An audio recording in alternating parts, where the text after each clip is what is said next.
nos corresponde ver el capítulo 7 de Apocalipsis. Vamos a considerar este capítulo como un paréntesis entre lo que ocurrió en los 6 primeros sellos. Recuerdan ustedes que vimos la semana pasada los 4 jinetes más el 5.º sello, que tiene que ver con los mártires, y el 6.º, que es el gran terremoto cataclísmico en el mundo. Entonces, para llegar al capítulo 8, que es el que corresponde al 7.º sello, este capítulo 7 es una escena en 2 partes, una escena en la tierra y otra escena en el cielo, de unos protagonistas esforzados. Por eso el título para hoy, esforzados en medio del caos. ¿Cómo así que esforzados? Pongámonos en contexto con la introducción primero que vamos a hacer en el Evangelio de Lucas, capítulo 21, versículos 34 al 36, que es una de tantas profecías que el Señor Jesucristo usa para advertir al mundo sobre el tiempo del fin. Lucas 21:34 dice: miren por ustedes que sus corazones no estén cargados de glotonería, de embriaguez y de las preocupaciones de esta vida, y que aquel día venga sobre ustedes de repente como una trampa. Este pasaje de 3 versículos lo inicia el Señor después de haber dado varias profecías. Lucas 21 es como la contrapartida de Mateo 24.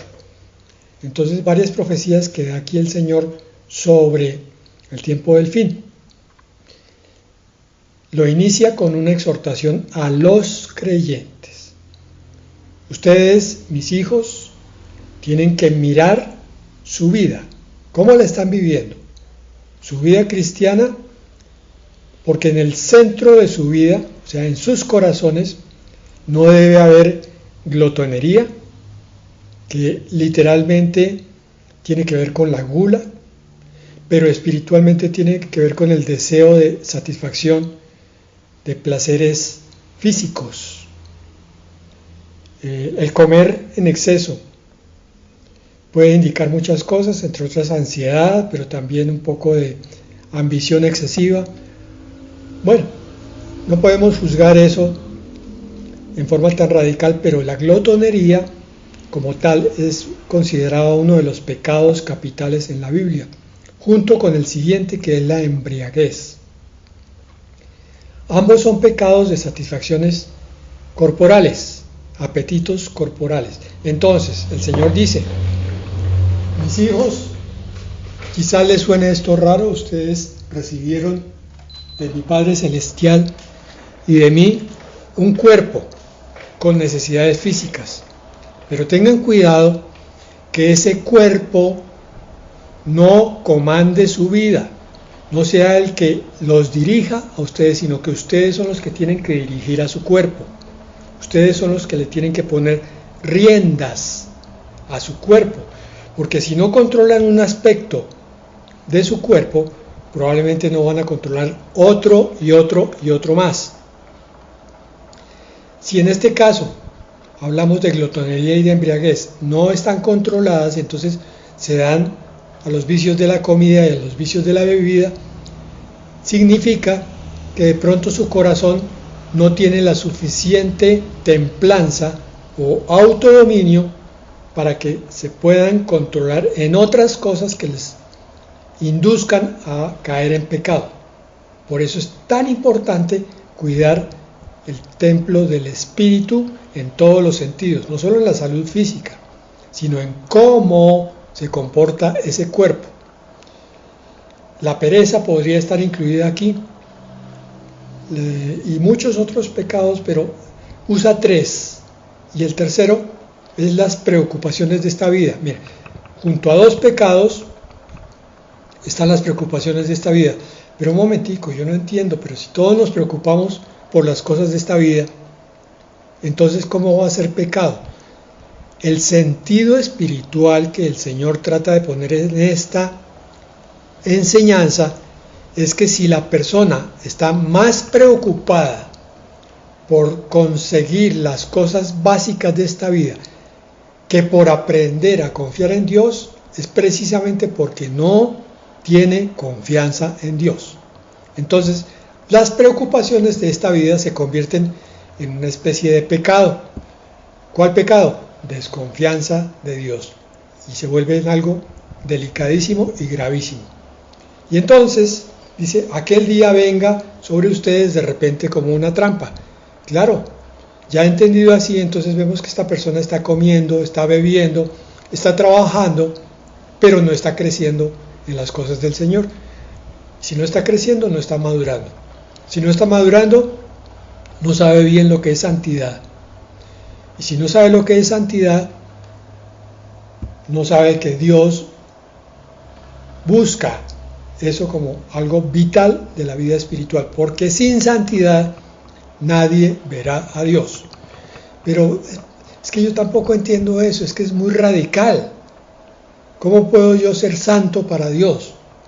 Sí, hermano, tú puedes ser santo para Dios siempre y cuando entiendas que con tus fuerzas físicas no puedes hacer nada, pero con la confianza en Dios, por eso decía las preocupaciones de esta vida, la confianza en Dios, en una oración, Señor, santifícame, Señor, levántame, Señor, límpiame, Señor, quítame esto.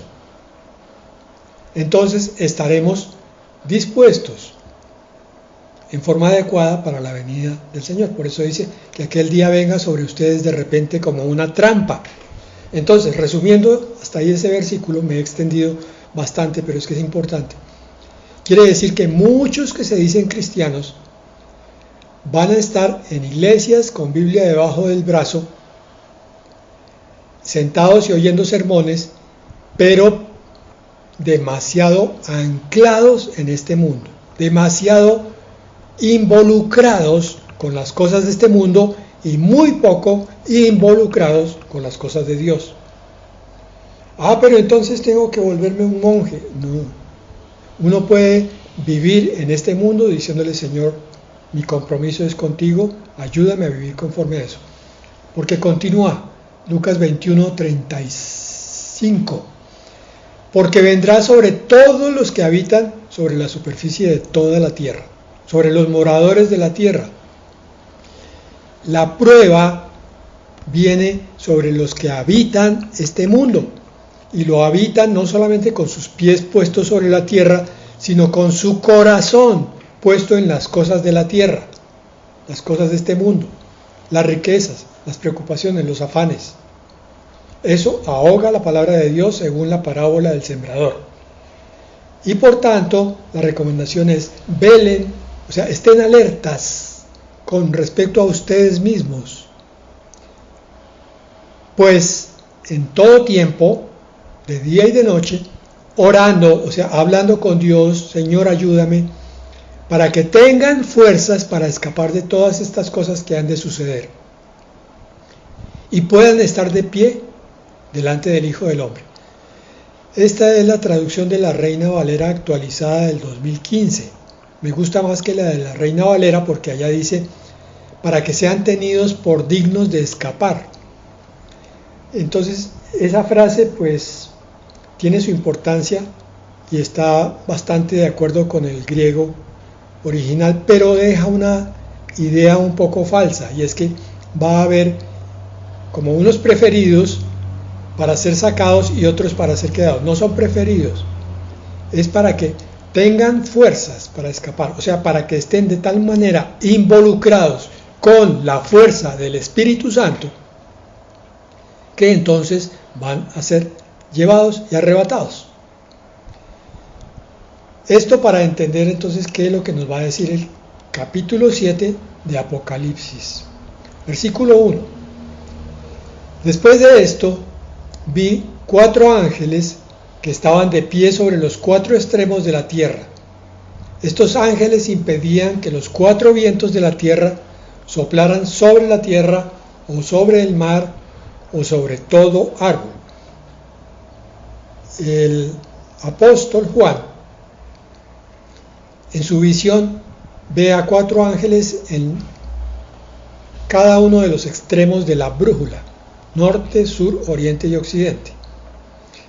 Y estos ángeles tienen una función específica: detener los 4 vientos de la tierra para dar una noción de que en ese momento no está soplando sobre la tierra ningún viento, pero sobre todo la noción de que si fueran desatados esos 4 vientos, vendría una tremenda tempestad sobre el mundo habitado, que es lo que va a pasar después de que los 144.000 que vamos a ver a continuación sean sellados. El 7º sello que veremos en el próximo capítulo es una tempestad desatada sobre la tierra. Estos ángeles están trancando las cosas con un propósito. 7:2 de Apocalipsis dice: también vi que otro ángel venía por donde sale el sol. Tenía el sello del Dios vivo y con grandes voces llamaba a los 4 ángeles, los cuales habían recibido el poder de dañar a la tierra y al mar. Este ángel, del versículo 2, tiene más autoridad que los 4 que detenían los vientos. O también se puede de pronto tomar como que el ángel del Señor, el ángel de Yahvé, es este que viene con el sello del Dios vivo y es el que da órdenes al resto de los ángeles. Como no hay una explicación clara del versículo, podemos tomar cualquiera de las 2 interpretaciones y ambas serían correctas. Tenemos hasta aquí entonces 4 ángeles preparados para soltar una tempestad sobre el mundo, pero uno le dice: todavía no, vamos a hacer algo en la tierra con un número específico de seres humanos. Versículo 3 les dijo: no dañen a la tierra, ni al mar, ni a los árboles, hasta que a los siervos de nuestro Dios les hayamos puesto un sello en la frente. Inmediatamente nos lleva esto a pensar en la marca de la bestia, que será colocada en la frente o en la mano derecha. Satanás copia todo lo de Dios y lo pervierte y lo vuelve feo, horrible. Entonces, aquí nos dice la palabra que es muy seguro, porque eso también lo vemos en Isaías,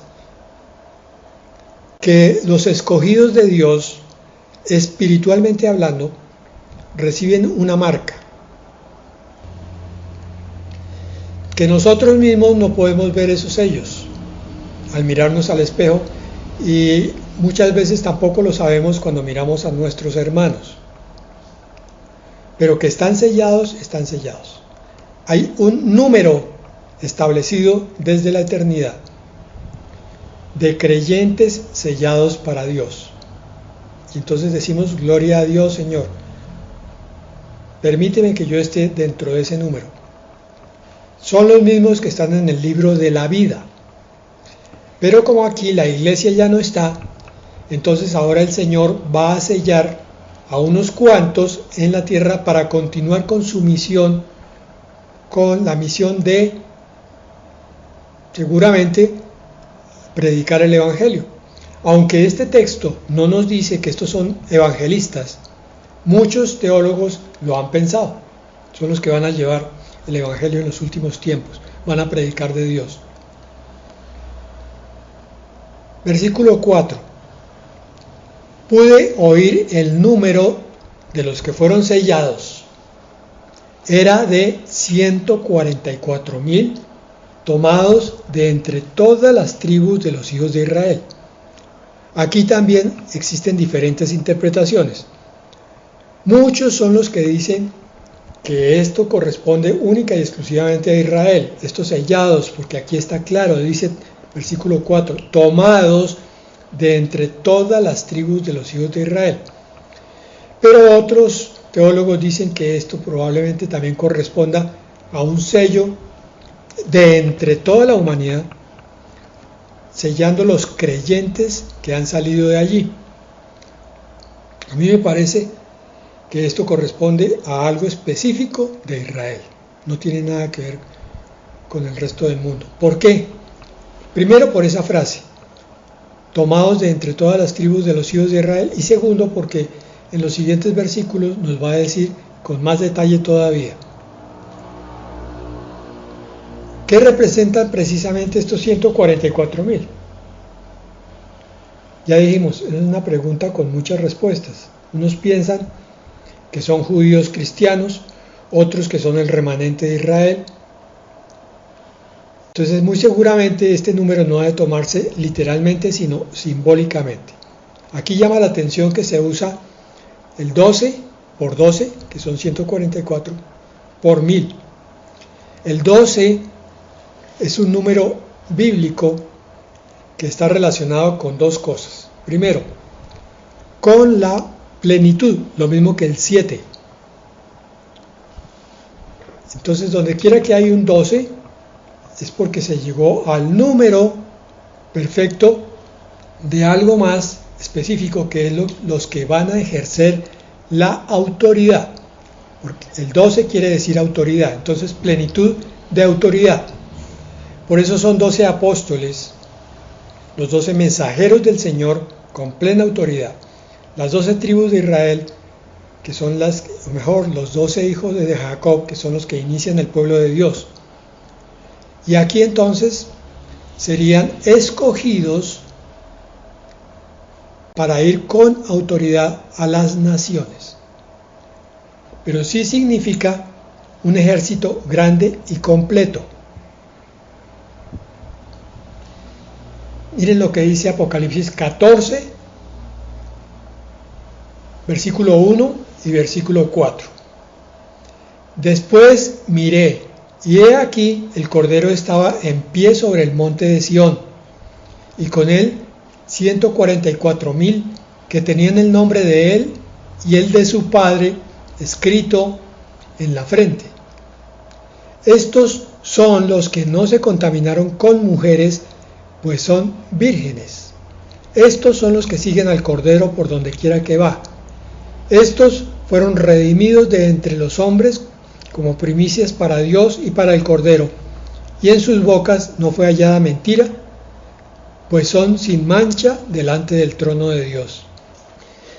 Pero lo que sí nos llama la atención de la explicación de Apocalipsis 14, primero, que son vírgenes, en el sentido de que el sexo o los malos pensamientos no han dañado el corazón de estos que son vírgenes espiritualmente hablando. O sea, se consagraron a su Maestro, a su Señor, a su Redentor. Pero pastor, ¿cómo manejar los deseos sexuales en el cristianismo? Si es que eso está puesto por Dios. Sí, hermano, está puesto por Dios, pero el Espíritu Santo es más poderoso que cualquier hormona. Dicho de otra manera, si tú realmente quieres tener un compromiso con tu esposo, el Señor Jesucristo, y le ofreces o le pides que te ayude en esa parte de pensamientos sexuales, Él lo va a hacer de forma tal que te empieza a construir una mente virgen y un espíritu virgen. Entonces tu pensamiento se purifica por causa de la obra de Dios. Y dice aquí, siguen al Cordero por donde quiera que va. Seguimos a nuestro Maestro, a nuestro Señor. Donde quiera que Él va, nosotros vamos. No es solamente cuestión del domingo, esto es un compromiso de 24 horas al día. En sus bocas no fue hallada mentira, porque son sin mancha delante del trono de Dios. Pero es que lo mismo, pastor, bueno, usted tocó ya la parte sexual, ahora el resto de cosas. ¿Cómo hace uno para no murmurar? ¿Cómo hace para no mentir? ¿Cómo hace? Si es tan difícil, si es que la lengua se dispara, si es que los malos pensamientos cuando hay envidia o cuando alguien le hace a uno daño son de venganza. Hermano, lo mismo.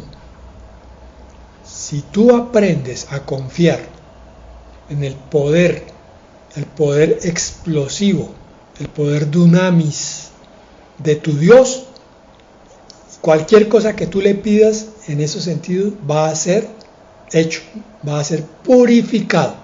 Entonces, tus pensamientos van a ser limpiados por Él, porque tú confías en Él y porque sabes que con tu propia fuerza no lo puedes hacer. Pero te vuelves humilde y dependiente con este Dios grandioso. Y entonces, este Dios tuyo viene y coloca el milagro que tú creías que era imposible. Estoy hablando, mis hermanos, de que la triste y pobre vida cristiana de muchos es el resultado de no confiar suficientemente en Dios. Para llegar a confiar así se necesita desafiarte a ti mismo, porque al principio no es fácil confiar ciegamente en alguien que uno no ve. Pero poco a poco, en la medida en que va pasando el tiempo, el Señor te va dando pruebas de que sí te está limpiando y entonces te queda cada vez más fácil confiar y ver cómo desaparecen esos pensamientos perturbadores de tu vida y entonces sientes la santidad dentro de ti con humildad y gratitud. Apocalipsis 7:5. Hasta ahí ya nos estamos dando cuenta de por qué el título, esforzados en medio del caos. Estamos en medio de la tribulación, pero aún en medio de toda la tribulación hay unos comprometidos radical y totalmente. Aquí los primeros son 144,000. Miren que es el Señor el que viene a marcarlos.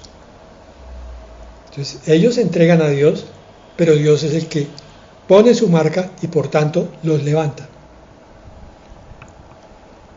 7:5 al 7:8 son la descripción de los 12,000 de cada tribu.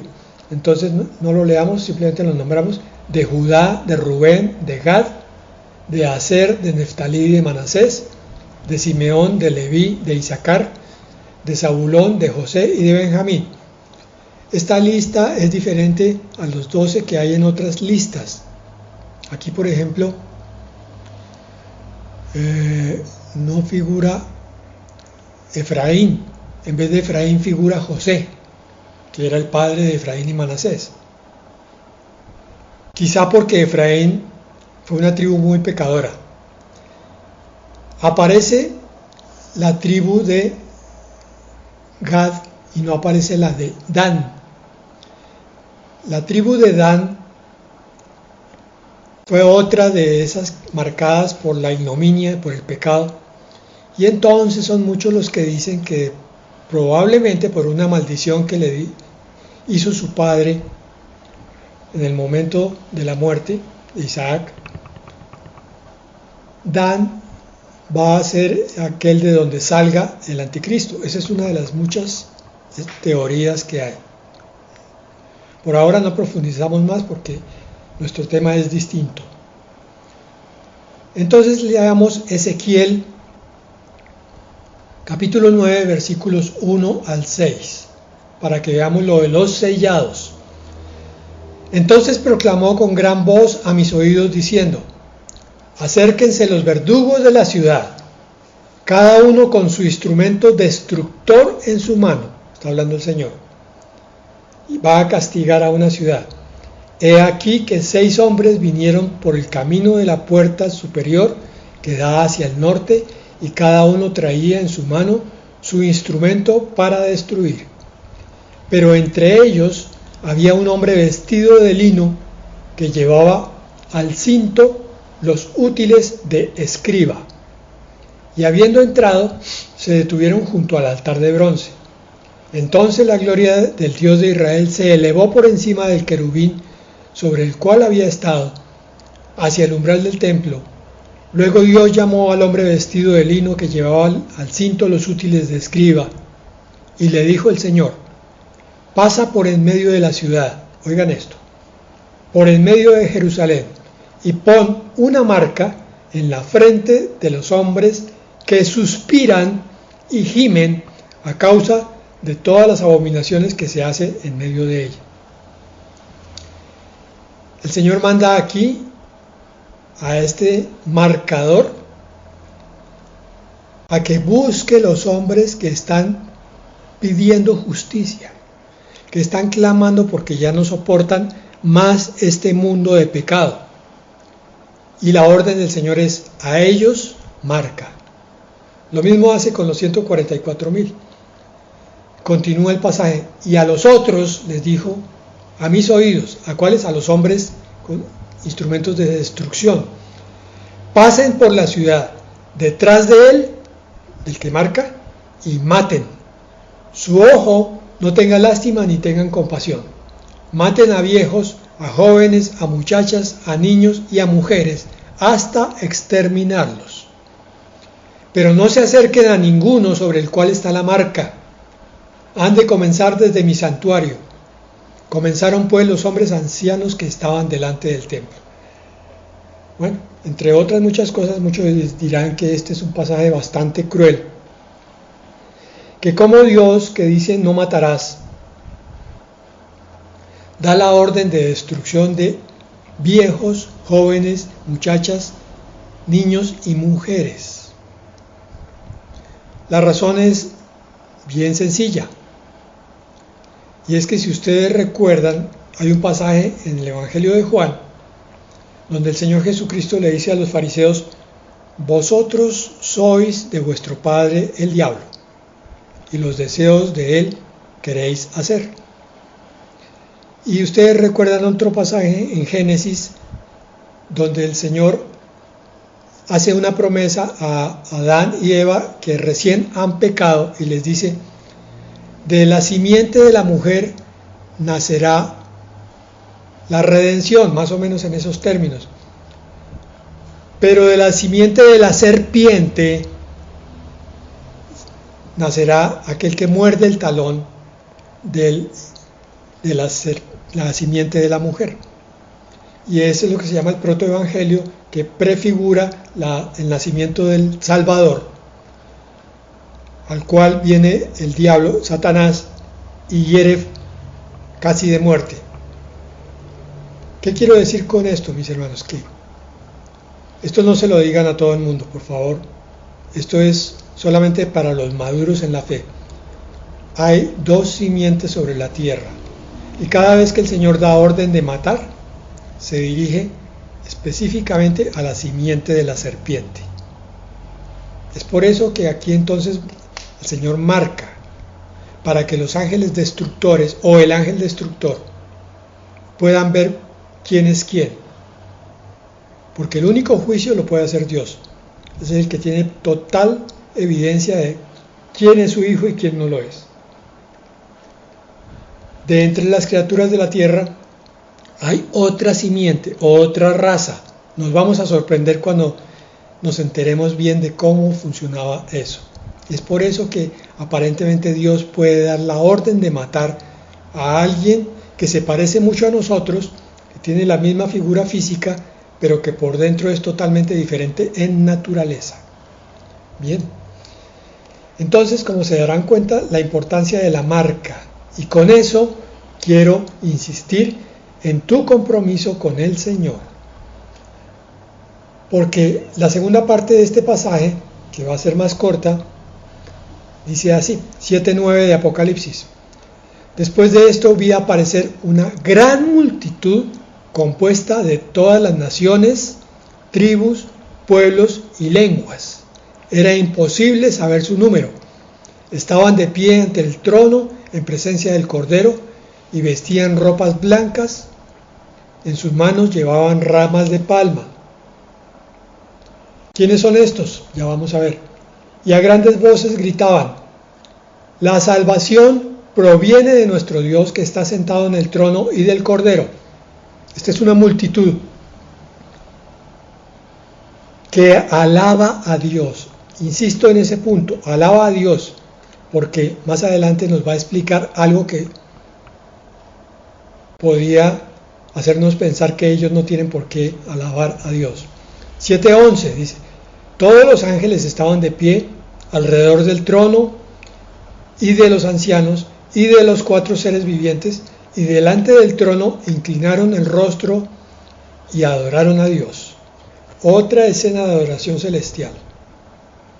Recuerdan ustedes que en el cielo hay varias de estas escenas transmitiéndonos el mensaje que en la eternidad la adoración será algo natural, espontáneo y seguramente continuo. Pero pastor, eso va a ser muy aburrido estar todo el día con las manos levantadas diciendo alabado sea, alabado sea. No, hermano, es que la adoración no es solamente levantar manos y decir aleluya. De hecho, la mejor adoración es la obediencia. Y entonces, con la obediencia vienen las acciones justas. Y esas acciones justas son adoración continua para Dios.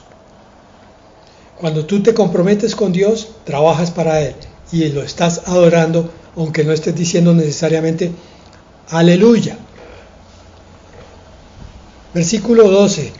Decían, amén.